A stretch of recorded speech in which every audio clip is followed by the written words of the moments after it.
आपका एक लाइक और कमेंट मुझे नेक्स्ट वीडियो बनाने पर मजबूर करता है, तो प्लीज़ लाइक और कमेंट ज़रूर करें। और अगर आप चैनल पर नए हैं तो चैनल को सब्सक्राइब करना ना भूलें और साथ ही में बेल आइकन को प्रेस करके नोटिफिकेशन को ऑल पे सेट करें, ताकि आपको हर वीडियो का नोटिफिकेशन मिलता रहे जैसे ही हम एक नया वीडियो अपलोड करते हैं। हमारी आंखें भी अक्सर उसी के ख्वाब देखती हैं जिसे पाना हमारे हाथों के लकीरों में नहीं होता, मगर इन आंखों को कहाँ पता होता है कि हमारी भूल की वजह से दिल को सारी उम्र तड़पना पड़ता है। कॉलेज का पहला दिन मुझे आज भी याद है, जब मेरी आंखें उसे पहली बार देखी थी। एक ऐसा पल जिस पल को याद कर मैं जिंदगी के हर पल को जी रहा हूँ। मैं कॉलेज के कॉरिडोर से अपने क्लासरूम के अंदर जा रहा था। मन में एक अलग सी उमंग थी, सारी दुनिया को जीत लेने की, सारी दुनिया को समझ लेने की, एक अलग पहचान बनाने की। मगर वह पहचान कैसा होगा यह तो उस वक्त मुझे पता ही नहीं था। मैं थोड़ी ही देर में अपनी क्लासरूम के नज़दीक पहुंचने ही वाला था कि मेरे पीछे से किसी लड़की की कोमल आवाज़ कानों में पड़ी। हेलो। यह प्यारी सी आवाज़ मेरे कानों को किसी मॉडर्न संगीत सा लगा। मैं पीछे मुड़कर देखा। गुलाबी समीज पर पीले रंग की मखमली दुपट्टा, आंखों में काजल, होठों पर लाल रंग की लिपस्टिक लगाई हुई वह लड़की बहुत खूबसूरत दिख रही थी। लड़की से आती सूरज की किरणें उसके गालों से रिफ्लेक्ट होकर सतरंगी इंद्रधनुष बना रहे थे। उसकी कातिलाना मुस्कान मेरे दिल को भेद गई थी। मैं उसे देखकर कहीं खो सा गया था। इस बार उसने अपने हाथ को मेरे आंखों के सामने खिलाते हुए बोली। मैं खुद को ख्वाब वाली दुनिया से बाहर निकालकर लड़खड़ाते हुए बोला, जी बोलिए, क्या बात है? वो बोली, रूम नंबर 14 कहाँ है?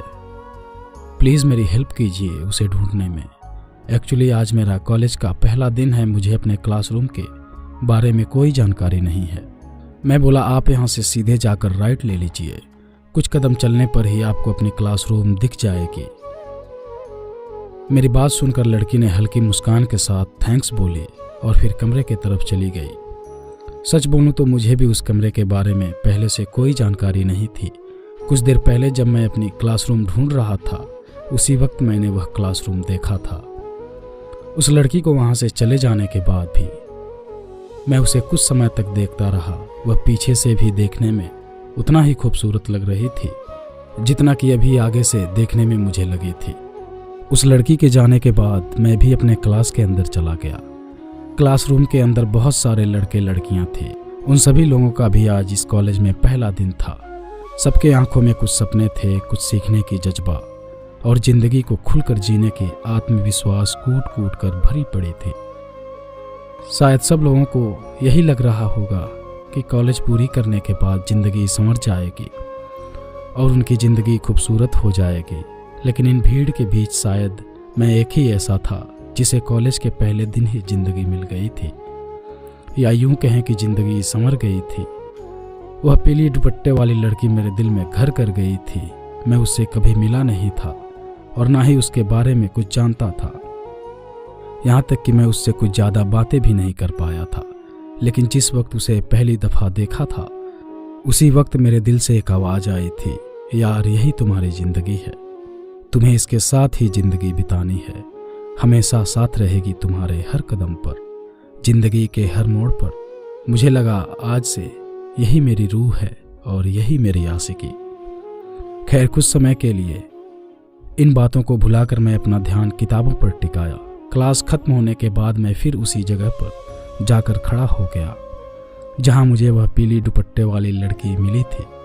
मुझे उम्मीद था वह लड़की वापस यहीं से होकर गुजरेगी और मुझे देखकर एक बार फिर मुस्कुराएगी। लेकिन सभी स्टूडेंट के कॉलेज से बाहर निकलने के बाद भी उसकी आने की कोई अता पता नहीं चली। अब उसे आने की कोई उम्मीद ना दिखी। तब मैंने सोचा शायद मेरे क्लास से निकलने से पहले ही वह निकल चुकी होगी। मैं उदासीन चेहरा बनाकर कॉलेज से बाहर निकल गया। वैसे हम लड़कों को अक्सर यही होता है, कोई लड़की एक बार मुस्कुराकर बात क्या कर लेती है, हम लड़के उसे अपना दिल दे बैठते हैं और यही गलतफहमी लोगों को हमेशा ही रहती है। लेकिन शायद मेरे साथ ऐसा पहली बार हुआ था। मैं कुछ सोच ही रहा था कि वह पीली दुपट्टे वाली लड़की दिखी। वह किसी हट्टे कट्टे लड़के के साथ बाइक पर बैठकर वहां से निकल रही थी। उसे किसी दूसरे लड़के के साथ बाइक पर बैठा देख मेरा कलेजा बैठ सा गया। मेरी आंखें मिचौलियाँ खाने लगी। साला एक लड़की भी पसंद आई जो किसी और की निकली। शाम को ठीक 6 बजे मैं घर पहुंचा और अपने सोफे पर बैठकर 90s के गाने सुन रहा था। तू प्यार है किसी और की, तुझे चाहता कोई और है। वैसे यह गाना उस वक्त मुझ पर सूट नहीं कर रहा था। यह गाना खत्म होकर कोई अगला गाना आता कि उससे पहले वहाँ मेरे बड़े भैया आ पहुँचे। फिलहाल उस वक्त भैया पापा की कंपनी को संभाल रहे थे और अगले हफ्ते ही उनकी शादी भी होने वाली थी। भैया बोले, छोटे आज कॉलेज का पहला दिन कैसा रहा? मैं बोला, बस ठीक ठाक भैया। वो बोले, ठीक ठाक से क्या मतलब? मैं बोला, भैया अभी कॉलेज में कोई दोस्त वगैरह नहीं है, इसलिए अभी ठीक ठाक ही लगा, शायद बाद में ठीक लगने लगे। अब उन्हें कैसे बताऊं कि कॉलेज के पहले दिन ही मुझे एक लड़की पसंद आ गई है, और वह भी एक ऐसी लड़की जिसका पहले से ही एक बॉयफ्रेंड है। रात को हम पूरे परिवार के साथ खाने के लिए डाइनिंग टेबल पर बैठे थे। मुझे भैया और माँ को मिलाकर ही हमारी पूरी फैमिली कंप्लीट थी।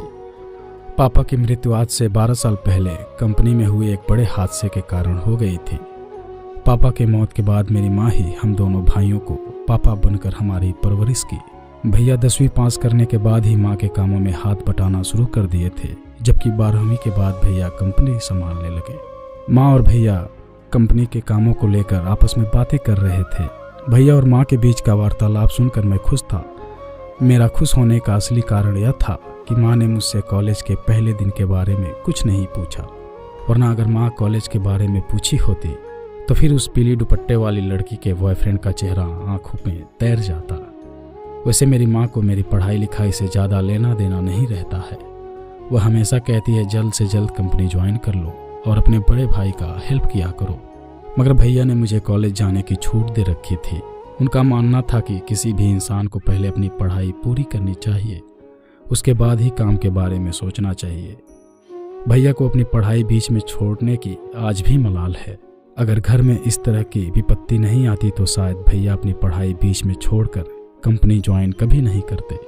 मगर किस्मत के होने को कौन टाल सकता है। कभी कभी कुछ हालात भी हमें बहुत कुछ करने के लिए मजबूर कर देता है। अगले दिन मैं कॉलेज पहुंच चुका था। आज भी मेरी आंखें कॉलेज के कॉरिडोर में इधर उधर उसे ही ढूंढ रही थी, मगर वह लड़की फिर से दोबारा नहीं दिखी। इस तरह से कॉलेज के कई दिन बीत गए, मगर उस लड़की से फिर कभी दूसरी दफ़ा मुलाकात नहीं हुई। अब भैया की शादी के दिन भी नज़दीक आ चुके थे और हम लोग शादी की तैयारियों में व्यस्त हो गए थे। अब उस पीली दुपट्टे वाली लड़की की याद भी दिमाग से लगभग उतर चुकी थी। भैया की शादी शहर के सबसे बड़े मैरिज होटल में रखी गई थी। हम लड़के वाले और लड़की वाले सभी लोग शादी के एक दिन पहले ही उस मैरिज होटल में आ चुके थे। तैयारियां लगभग पूरी हो चुकी थी। बहुत सारे मेहमान आ चुके थे। मिठाइयों की खुशबू पूरे होटल में बिखर चुकी थी। दरवाजे पर लदे गुलाब के फूल की खुशबू वहां पर उपस्थित मेहमानों में जोश उड़ेल रही थी। दोनों तरफ के लोग अपने अपने रस्म में व्यस्त थे। हम लड़के वाले होटल के 2nd फ्लोर पर ठहरे हुए थे, जबकि लड़की वाले ग्राउंड फ्लोर पर रुके हुए थे। उस दिन शाम में तिलक चढ़ाने की रस्म के लिए हम सभी लड़के एवं लड़की वाले एक साथ बैठे थे। भैया को तिलक चढ़ाई जा रही थी और हम लड़के अपने दोस्तों के साथ लड़कियों को ताड़ रहे थे। इसी बीच हमारा ध्यान एक ऊंची हील वाली लड़की पर पड़ी। उसका चेहरा कुछ जाना पहचाना सा लगा। ऐसा लग रहा था इस खूबसूरत होठों को, इसके रेशमी बालों को और इसके गुलाबी चिकनी गाल को मैंने कहीं देखा है। तभी अचानक याद आया, अरे वाह, ये तो वही है, कॉलेज की पीली दुपट्टे वाली लड़की। मेरे मुंह से यह चंद शब्द अचानक ही निकल पड़ा। उसे देखकर मेरी खुशी का कोई ठिकाना नहीं रहा। मैं खुशी से पागल हुआ जा रहा था। मेरी आंखें जिस लड़की को कॉलेज में ढूंढती रही, आज वो मेरे भाई की शादी में मिल रही थी। उस दिन इससे बड़ी खुशी मुझे और किसी बात को लेकर नहीं हो रहा था। उससे बात करने के लिए मेरा दिल मचलने लगा। मैं किसी तरह से उससे बात करने की कोशिश करने लगा। कभी मेहमानों से छुप कर जाता तो कभी माँ से कुछ बहाने करके लड़की वालों के पास चला जाता। इस तरह से करते करते आखिर एक बार उस लड़की से बात करने का मौका मिल ही गया। मैंने बोला हेलो, फिर वह चौंक कर बोली हेलो तुम। उसके चेहरे का इंप्रेशन देखकर ही मैं समझ गया था कि उसे मेरा चेहरा अब तक याद है। मैं बोला हाँ मैं, लेकिन तुम यहाँ। वो बोली, अरे मैं अपनी फ्रेंड की बहन की शादी में आई हूँ, वैसे तुम किसके तरफ से हो? वो बहुत ही बिंदास स्वर में बोली। मैं बोला, यूँ समझ लो तुम्हारी फ्रेंड की बहन मेरे ही घर जाने वाली है। वो बोली, क्या मतलब? मैं बोला, मतलब कि मैं दूल्हे का भाई हूँ। फिर वो थोड़ा चौंक गई। मैं उससे मिलकर काफ़ी खुश हो रहा था, वैसे वह भी काफ़ी खुश दिख रही थी, मगर अब तक हम दोनों ने एक दूसरे के हालचाल या फिर नाम वगैरह तक नहीं पूछा था। फिर अचानक से वो बोली, बाय द वे तुम्हारा नाम क्या है? मैं उसे अपनी नाम बताता उससे पहले ही वहाँ पर एक अंकल ने आकर बोला, छोटे तुम्हारा भाई तुम्हें ढूंढ रहा है। मैं बोला, जी अंकल मैं भी आ रहा हूँ। अंकल के जाने के बाद वह खिलखिलाकर हंसने लगी। मैंने इशारा करके पूछा, क्या हुआ? वो बोली, ये छोटे कैसा नाम है, इससे अच्छा तो नटवरलाल नाम ठीक ठाक लग रहा है। वह बोलकर फिर खिलखिलाकर हंसने लगी। अब मुझे समझ में आ गया था कि वह मेरे नाम को लेकर मजाक बना रही है।